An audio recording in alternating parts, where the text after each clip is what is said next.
July 16, 1939. Baton Rouge, Louisiana.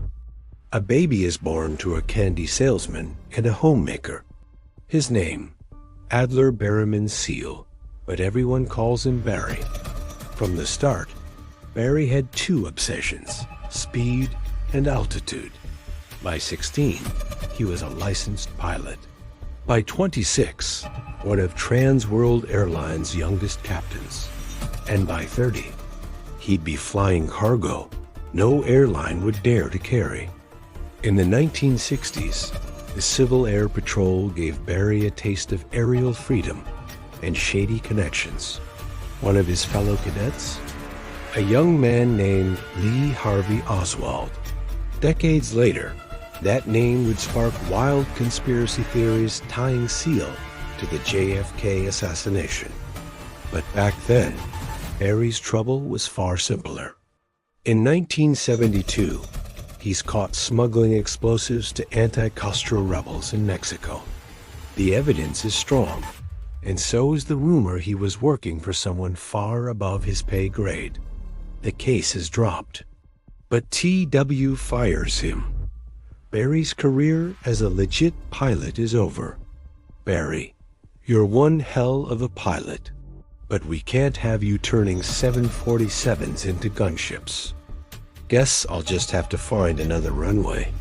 By the mid-1970s, Barry finds a new market for his talents, smuggling. It starts small. Marijuana runs into the U.S. Gulf Coast. But soon, he meets the Medellín Cartel, and cocaine becomes his golden ticket.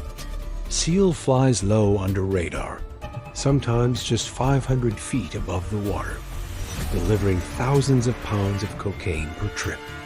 Each run makes him hundreds of thousands in cash. One of the cartel guys is heard saying, "Senator Barry, you fly better than our own pilots." That's because I'm not just flying cargo, amigo. I'm flying my retirement plan. He buys planes, fast cars, and a sprawling estate. But every high-altitude ride comes with a hard landing. In 1981, Barry's luck runs out. Arrested in Honduras with 40 pounds of cocaine, he faces decades in prison. U.S. agents give him a choice: serve time or serve them. Barry flips. He becomes an informant for the D, and allegedly a contract pilot for the CIA. His missions blur the line between law enforcement and lawlessness, flying into cartel territory with hidden cameras. He captures Pablo Escobar and his lieutenants loading cocaine. These images will make headlines and paint a bullseye on Barry Seal's back. Barry's flights start and end in an unlikely place, Mena, Arkansas. Here, small-town airstrips become silent hubs for operations tied to the Iran-Contra affair. Cocaine comes in, weapons go out. The same planes that supply the Nicaraguan Contras also supply America's drug epidemic. How much the government knew or looked away from is still debated. But for Barry, Mena was just another runway, another payday. In 1984, a leak reveals Barry Seal as a D informant. The Medellín Cartel knows he betrayed them. Friends warn him he's marked for death. But Barry doesn't hide. He drives his white Cadillac to lunch, smiles for reporters, and keeps talking. Convicted on drug charges in Louisiana, he's sentenced to community service at a Salvation Army halfway house. No guards, no protection. Just a target painted in plain sight. February 19, 1986. Barry Seal pulls into the halfway house parking lot. 3 Colombian assassins wait. As Barry sits in his car, they open fire.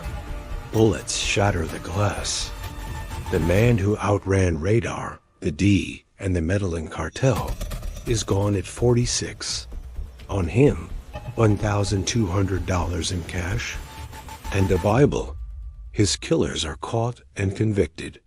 But the bigger questions about the CIA, the Contras, and who really allowed Seal to die remain unanswered.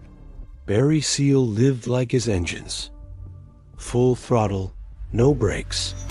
In the sky, he was untouchable. But even the best pilot can't fly forever. This is the story of Barry Seal, the pilot, the spy, and the drug smuggler.